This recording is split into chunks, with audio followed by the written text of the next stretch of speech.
Hey, it's Steve Moran, and I just want to give this video a little bit of context. This video that's coming up, how to scale your business without stress and overwhelm, how to reach your next million.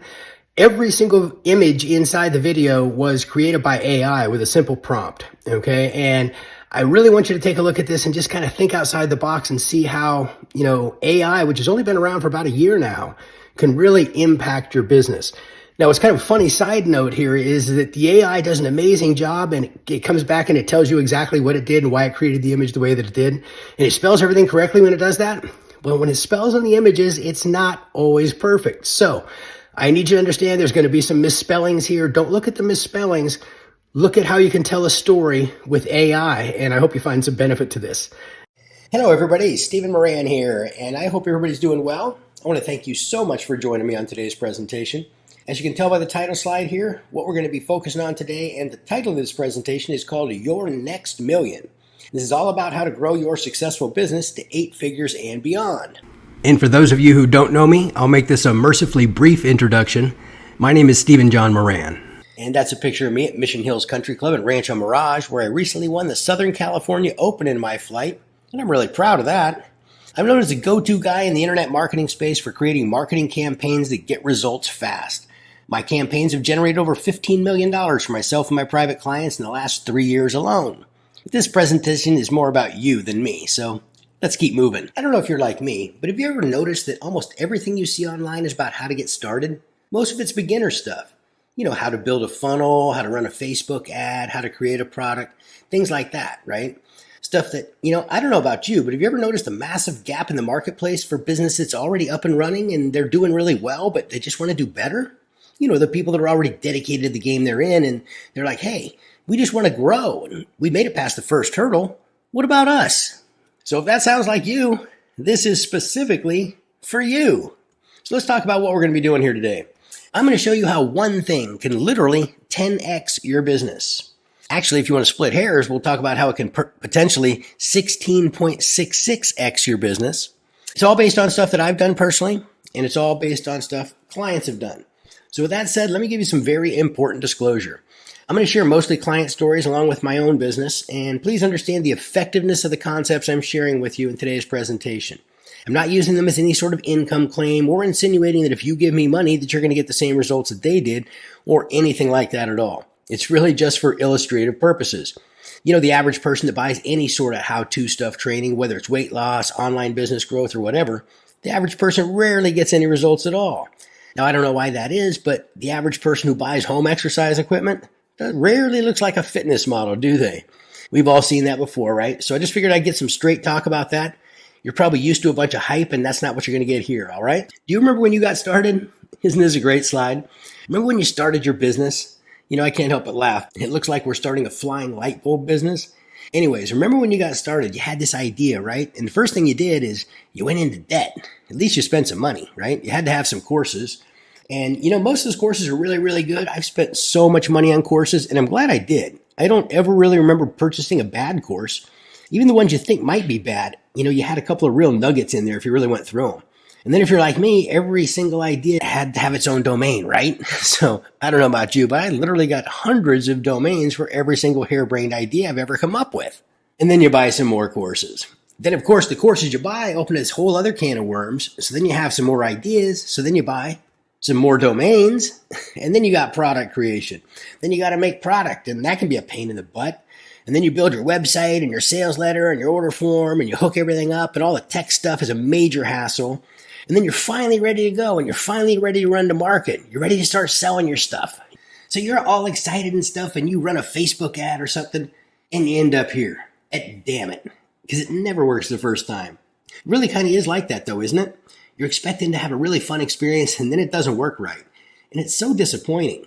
This is where most people quit. And if you're here, you've probably been at this stage, and you instead separated yourself from the rest of the crowd and separated yourself from the 99.99% of other human beings, and you kept at it. So you got back in there and you just kept trying. So you put on a tie and you pushed a rock up a hill. But that is what it feels like, though, sometimes, doesn't it? Because you got to change your sales page, or maybe your website didn't work, or maybe your price point was wrong, or maybe you set up the ad wrong, or whatever, right? But you keep going and you endure just so much hassle. And then finally, you've made it, right? Now, I don't know what making it means for you, but for me, when I first started online, my version was that I just wanted to make enough money online so I didn't have to have a job. And, so many people out there, their idea of making it is they just want to escape from something that's unpleasant. Usually it's like a job, right? So probably you started your company because you didn't enjoy doing what the thing that was that you were doing and you wanted freedom. So regardless, you made it, right? And this is where things start to get real funky. So you think that first million or that first milestone was hard? This is where it really gets hard because your brain is like whispering to you, almost like it's a voice of temptation. And it says, hey man, you are a super genius. Your brain says, dude, you did it. You went out there and you had this idea and people laughed at you and no one thought you could do it. And you did it. And now you're smarter than the people you went to high school with. And if you can do that, you can do anything. And your brain starts saying all these ideas and all these business ideas. And maybe you go to a conference or something and you meet somebody and you're both in the same state where your brains are telling you you're these super geniuses and you want to start another project. So now you've got your core project and you start another project and you start another one. And then you have an idea for another product. So you want to create that. Then you got all these different ideas and all these different projects and everything going along. And pretty soon you got all these plates spinning in the air, right? And now maybe you got to hire some staff or you got a bunch of partners you got to deal with. Now you got all this complexity in your business. And at the end of the day, instead of doing all the cool stuff you did that made you successful, you're putting out all these fires and keeping all these plates going and you're feeling like this guy. Instead of creating stuff and getting things done, you're sort of having to react to all this other stuff. And the next thing you know is you're here again, which is right back where you started. But the difference is, you can't tell by looking at the slides, but now you've got more money and these are nicer clown clothes. As a matter of fact, these are designer clown clothes. But you're right back at that state of being disappointed. Think about this. Have you ever woke up in the morning and you're like, all right, I'm going to get all this stuff done today. You got your whole day planned and you get up in the morning, you pick up the phone or you check your email or whatever, and it's just the first 15 minutes of the day and something has already gone wrong. Now you spend all your day putting out fires, doing nothing you had planned to do, so you can't grow at all. Because you're reacting to all these other things. Well, here's what's going on, all right? This is why that's happening. And we'll talk about how to cure this. I first want to diagnose the problem for you and show you the root cause of it first. So what's happening is, number one, you got too much stuff to do. This could be too many projects. It could be too many moving parts within the business itself. And the result is that you're constantly put in a state of reaction where, like when you wake up, instead of doing the stuff you planned on doing, you're reacting to some sort of an issue. Whether it's some sort of a problem or opportunity or distraction or whatever, you're in a state of reaction. And because of that, you get stressed out. Because of all the stuff you got to do, it piles up and it doesn't get done, so you're stressed out. And as a result of being stressed out, you can't really be creative at all, right? You can't move forward, so you're stuck. The reason for this is you're using what I like to call first million focus. Now, if you remember, the title of this presentation is Getting Your Next Million. Well, it's hard to get to the next million if we're focusing on just the stuff that got us to the first million. So, what's that mean? That's usually tactical stuff like what's the best headline, or should I do a webinar or a launch, or maybe I should do both, which is really the kiss of death, right? You ever try to do two things at once and neither one gets done properly? Ask me how I know. I've done that a few times, right? Or it's what color the buy button should be. Or maybe you're trying to figure out how to use those god-awful automation tools that were probably invented by ISIS, right? Or you're trying to focus on what type of promotion you should do next. Maybe you had a great month last month and now the month is new and you have to do everything all over again. What am I going to do this month? What kind of promotion am I going to run this month? That's first million focus. Or how do I create these new products? And it goes on and on.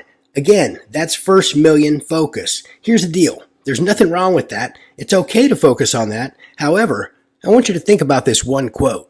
My coach, Dan Sullivan, one of my many coaches, taught me this. He says, the skills that got you out of Egypt aren't the same skills that will get you to the promised land. And Dan said the redneck translation of this is, the stuff that got you here ain't going to get you where you want to go. And I was like, that's really pretty profound, right? And it's very, very true. The stuff that got you here ain't going to get you where you want to go. So to get where you want to go, we have to develop new skills. And we've got to develop new habits. So I want to share those with you right now because they're actually very simple. Here's how to get the 8 figures and more. And this is brought to you by my delightful tale of woe. Yay, a tale of woe. It'll be brief. I'll be real quick with it. As a matter of fact, here's a spoiler alert. It's always just one thing. What gets you to 8 figures and beyond to the next level, wherever you might be, it's always just one big breakthrough. It's never doing 9 billion things. And I'll show you that in just a minute. And I'll illustrate it with my tale of woe. I'll be brief. So this is what an entrepreneur's life looks like. And by the way, this is a graph that's pretty typical of all entrepreneurial experience, especially if you don't embrace what I'm about to share with you. I had my first success in the early 1990s. I built a company from scratch to 5 offices with 300 employees doing $60 million a year in sales, raising money for these things called wireless cable TV licenses. Make a long story short, we ultimately had to shut down this money machine we'd built because we ran out of things to feed it. We ran out of markets. Definitely a damn it moment for me. More recently, in 2019, we were putting on mastermind events at huge mansions in beautiful places like Scottsdale and San Diego and places like that. And people were coming in from all over the world, and they would stay with us in the mansion. They could either stay at a hotel, obviously, or they could stay with us and pay for a room in there, which kind of paid for the entire weekend. We had private chefs there, mastermind, worked on everybody's business, worked on ourselves.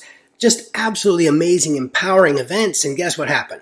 We did 6 of them in 2019. We had 6 of them booked for 2020. And we had this thing called the pandemic hit.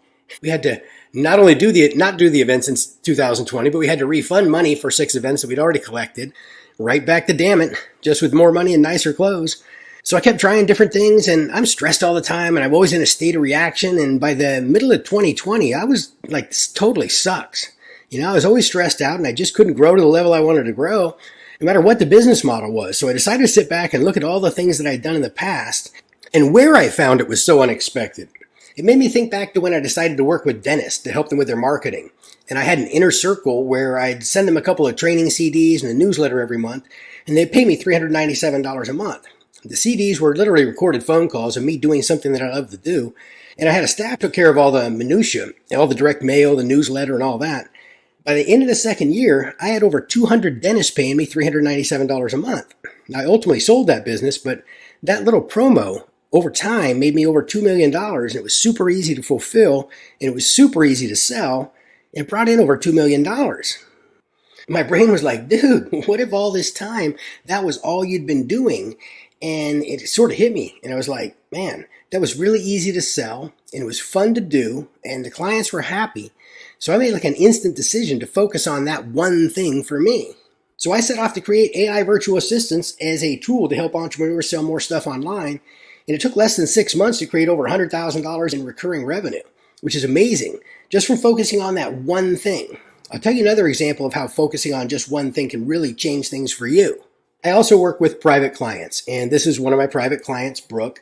And she's a life coach. And when we started working together, she was making about $300,000 a year. And she comes to me and says, I want to make $1 million a year. And I said, okay, well, what's holding you back? And she says, well, first, let me tell you about all the things that I want to do to get there. And she gave me like 9 million ideas, like anybody would. She was like, I could make a course, or I could make this product, or I could segment into this different market. And I was like, okay, you could, but what's the number one thing that's standing in your way right now? And she said, well, the problem is I can't handle any more clients. If I take on any more clients, the way things are right now, I'll be physically burned out. So I figured, okay, well, you got 9 million ideas, but you've got a process that's working. What do you think would happen if you just doubled the price? And, naturally, I got a little bit of resistance, but, who wouldn't, right? Anyways, she was like, I don't know. What do you think would happen? I said, I don't know, but why don't we just give it a try? So she did. And when I see her again, she says, you're not going to believe this, but it worked. Now my income is higher, but I still need to get to $1 million. I said, okay, well, what's the number one thing that's standing in your way now? And she said, I just can't take on any more clients without being more stressed out and overwhelmed. And I said, well, then why don't we do it again? Why don't we just try raising the price again? And, she said, okay. By the end of that year, she went from $300,000 to $1 million, a 330% increase in revenue from just that one thing, just from that one area of focus. From just doing one thing. Remember, when she came in, she had 9 million ideas. She was like, I can create this program and this one. And instead said, wait a minute. I think there might be a group of people in your marketplace that would like an even better and more personalized service, and that would be willing to pay for it. So we focused on just that one thing, and it helped her grow 330%. Here's another example of that. This is my friend and client. His name is Carl. He's awesome. I first met him, I think, in 2012, and he's just kind of like one of the coolest people I've ever met. So really, really cool guy. Anyway, so Carl comes to me in 2012, and he was doing great. He was a classic serial entrepreneur. He had so many businesses. I can't tell you how many, but it was a ton of businesses. I'll give you a visual representation in a minute. And as it was going, he says, I'm making a lot of money, but he was just super burned out and he was super stressed all the time. And he'd made some real estate investments quite aggressively. And then, like so many people, the real estate crash really messed him up. So now he's got to come up with a whole bunch of cash and, his cash flow to cover all the real estate investments. And he was doing it, but it was freaking him out. He was working all the time. So I had this whiteboard at my office. So Carl comes to the office and this whiteboard was huge. It took up an entire wall. And this is not Carl and I in front of it. This is what I got when I did an image search for giant whiteboard with stuff on it. And anyway, what we drew out looked like this, okay? So Carl had so many projects going on and they were all working pretty well. So it takes us like an hour and a half to sort of draw everything out and kind of get an idea of really what's going on. And there was one little thing that he was doing that really intrigued me. And there was this deal. He was providing advice to mortgage loan originators, which is a fancy way of saying loan officers, right? So these were independent loan originators, and he had them as clients. He was really good at helping these people. He would help them attract more leads and convert more leads into customers and help them manage their money and just really kind of get their whole life together. And the results he was getting for them was just amazing. He was actually helping them see a significant increase in their revenue within 90 days, at least for the average person that works for him. I'm like, dude, tell me about this. And he's like, all right, man. He goes, this is a great project. I really like this. The business is great. These folks are really friendly and easy to get along with, and they're really easy to get as customers. It's really simple work for me to do. It's like second nature to me because I'd hang out with these guys anyways, And as he's telling me about this, I realize that it's very profitable. It's no stress. It's easy to sell. It's not complex. And I said, all right, look, let's quit doing all this other stuff and let's just focus on this one thing. Let's just focus on this one business. Put it all into this thing. And that's exactly what he does, or what he did rather. And this is a text I got from him on January 26th in the afternoon. We text all the time about margins and numbers and stuff like that. And I didn't get a chance to ask him before I did this if I could share his exact numbers, so I blacked him out. But you can see, there's multiple seven figures here. And what's cool is he went from struggling and being stressed out to working 8 days per month. That's not a typo. 8 days per month. And he's making multiple seven figures. And his profit margin is 75%, which is wonderful, right? So you might be thinking, okay, well, these stories are great, but how can this type of thing be replicated? At first I thought this was just a bunch of happy coincidences. But then I realized that, what we all did, Brooke, Carl, and I, we actually accidentally had discovered and utilized something called our best payday. And that's what I want to help you find right now, because when you find your best payday and focus on your best payday, your business can shift dramatically. So what is best payday? Well, here we go. So your best payday is a deliverable. It's typically your final deliverable. This is simply the thing that you're doing for money, right? So whatever your customers are actually paying you to do, that's the deliverable. So your best payday is a deliverable that meets the following criteria. Number one, it has to be high profit. If it's low profit, what's the point, right?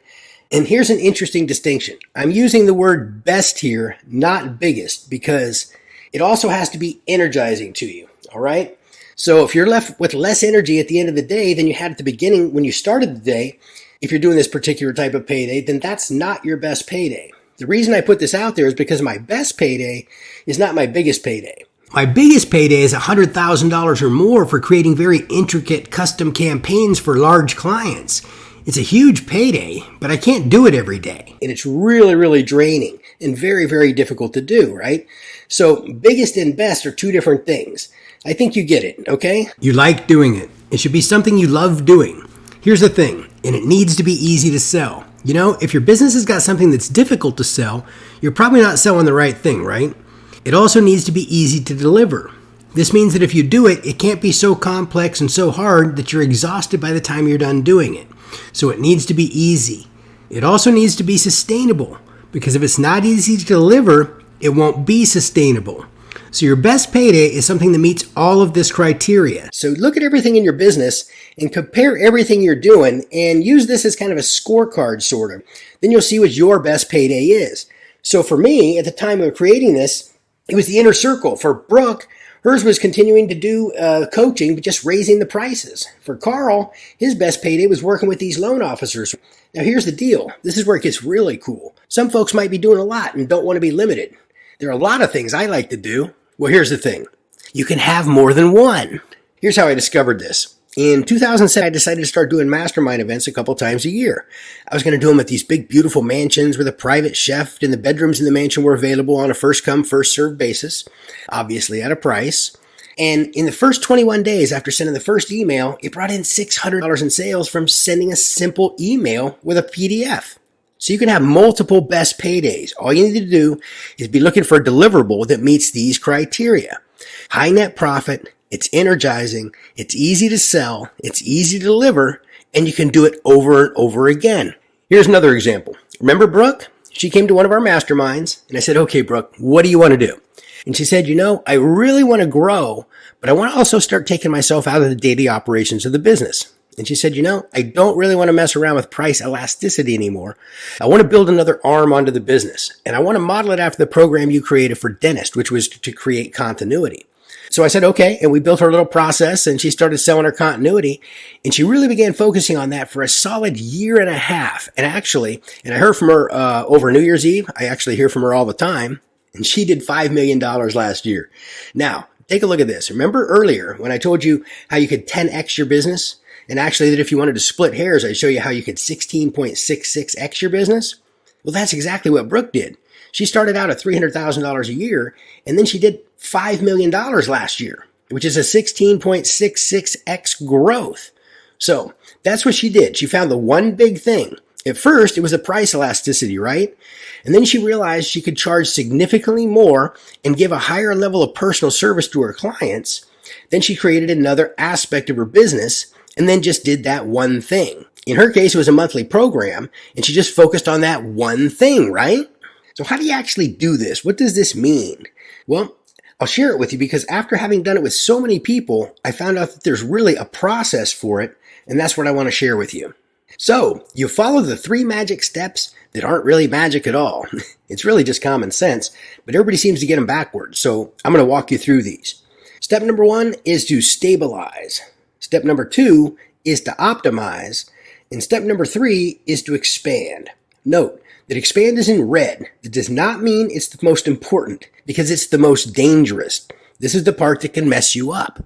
See, you don't want to be this guy here, but this is what most of my clients are like. Now, I say this affectionately, by the way, but this is what most people are like when they come to work with me as a client. They're like, dude, everything is working. I got 9 million ideas. I want to go into this market. I want to create this product. I want to expand into this vertical. I want to start running these types of ads. I want to do this and this and this. What they're really doing is they're trying to go straight from something that worked to where their brain is telling them that they're this super genius and they're trying to expand to do 9 million things. And that's the last step. That's what you want to do last, not first, right? So let me show you the order in which you should do this. What we first want to start with is stabilize. And what that means is we want to make sure that you have a good core process. I know that's not a very sexy term, is it? But I'll tell you what is sexy. Cashing those checks. Here's what a core process means. A core process is simply a sales process that meets these criteria. Criteria number 1 is it's simple. If your sales process has 9 million moving parts and it's very complex and you can't explain it to anybody without a flow chart or a manual or something like that, then it's not simple. It's broken. So number 1, it needs to be simple.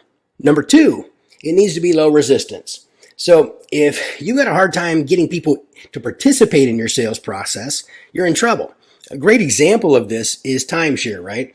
Timeshare is a sales process that is not low resistance. Timeshare sales, have you ever sat through a timeshare pitch? That's really, really high resistance, right? I mean, you've got to get somebody something like a ride on the space shuttle these days to get them to sit through an entire timeshare presentation. That's because it's high resistance. So you need a sales process where you don't have to twist somebody's arm just to get them to see your pitch. That's what I'm talking about. So it needs to be low resistance. It also needs to build goodwill. What this means is that everyone that goes through your sales process, whether they buy or not, they need to like you more after they went through the process than they did before they went through it.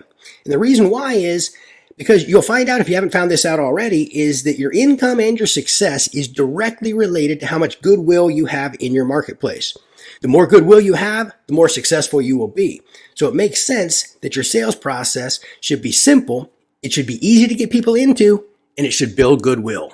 It should also be something that is easily sustained, meaning you can continue to keep on doing it.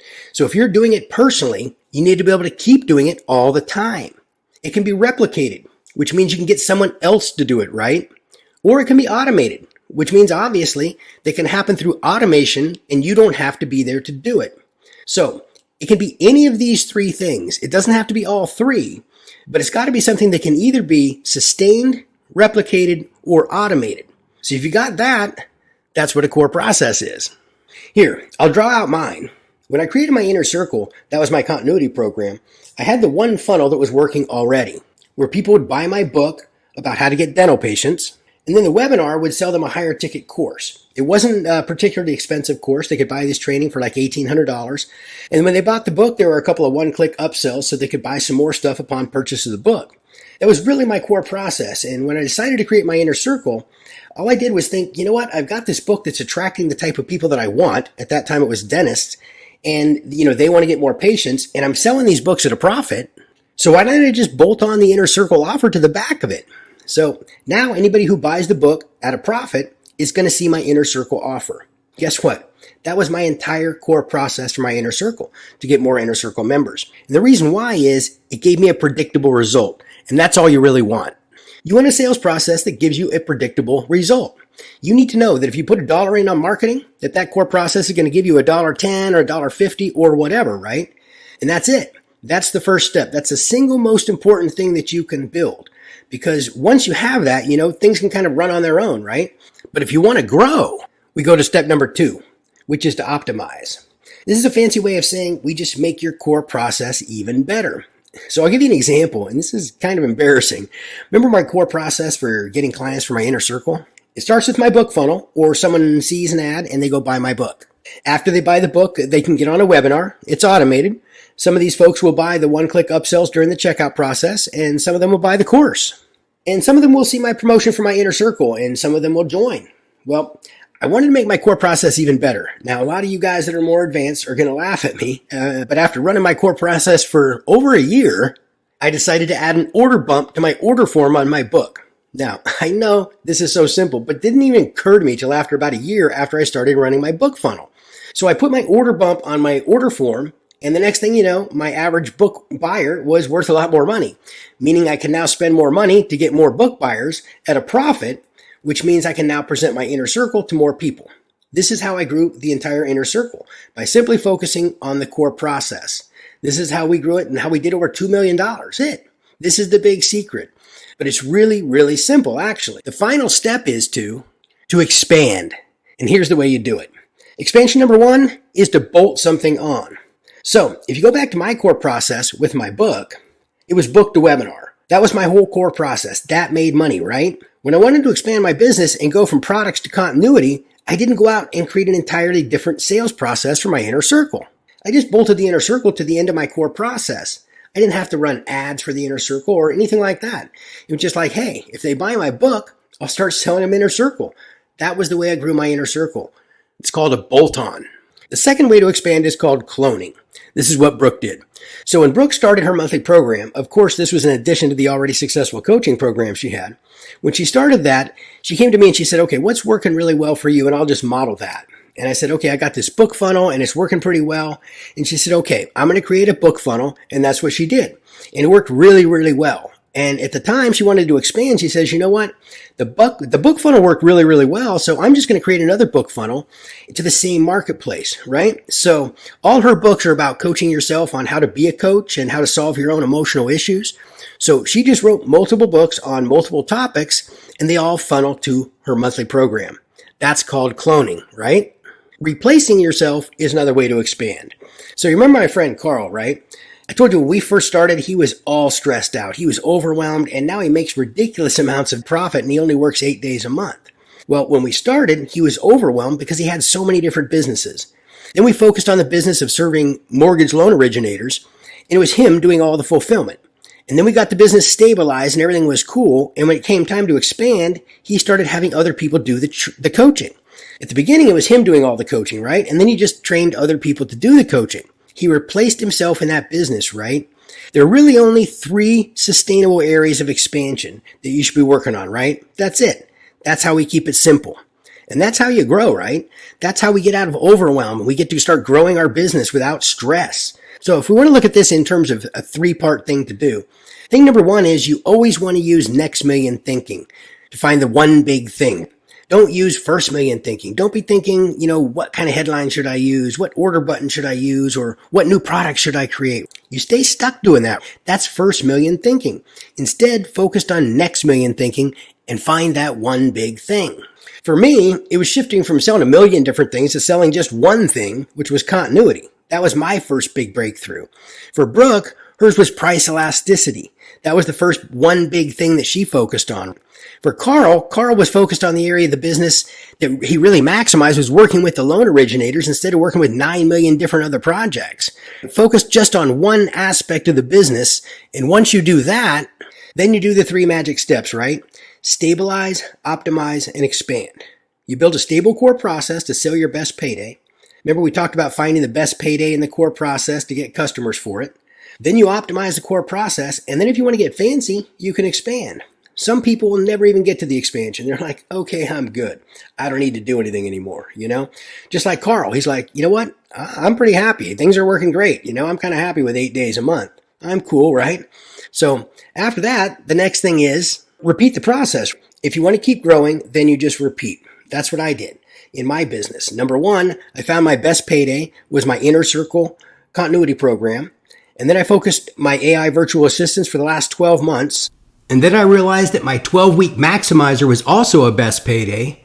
So I created a core process for that, and I stabilized it, and I optimized it. And the same thing with Brooke. At first, her big thing was price elasticity and, doing the actual coaching for more affluent clientele and raising the price. She stabilized that, she optimized it, and then she expanded it. And then she repeated the process, by the way, and bolted on the continuity to the end of her process. And so she stabilized it, she optimized it, and then she cloned her core process for that. And then she repeated it. So that's it. There's really only 3 things that you want to do. So if this concept makes sense to you and you can kind of see the light at the end of the tunnel and you're excited by some of the things I've shared with you, then I'd like to, with your permission, tell you about my 12-week maximizer program, because I've mentioned it a few times and you might be interested. So my 12-week maximizer program is where I work with you privately, one-on-one for 12 weeks. And this is limited to businesses that are doing high 6 figures or 7-figure businesses. This is not for beginners. It's not appropriate for beginners. It's definitely not a get started program or anything like that. And here's what we do together. We work on finding your one big thing. We work on finding it and then stabilize, optimize, and expand. And then we repeat. And we do that by working together once a week for 12 weeks. And during each meeting, our entire area of focus is on one thing, which is what you want. So we clearly identify what you want. We clearly find a pathway for you to get there, and we clearly find a way for you to implement that plan. That's what we do at each meeting. And if you need any help with implementation, you can just call my cell because you're one of my private clients. Of course, you can email me, call me, whatever you want to do.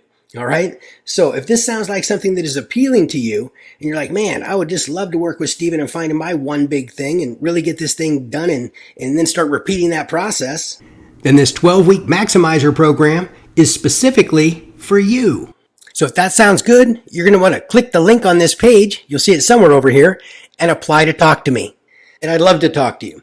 So I hope you enjoyed this training. I hope you found this useful. And most importantly, I hope I've sold you on this concept of really looking for your best payday and finding that best payday, and then just building a simple core process to support it. And if you want help doing that, I would be delighted to help you. So if that sounds good to you and you meet the criteria, where you actually have a business and you're doing 6 to 7 figures, then go ahead and apply now, and you and I can talk personally, and we'll see if we're a good match. Okay?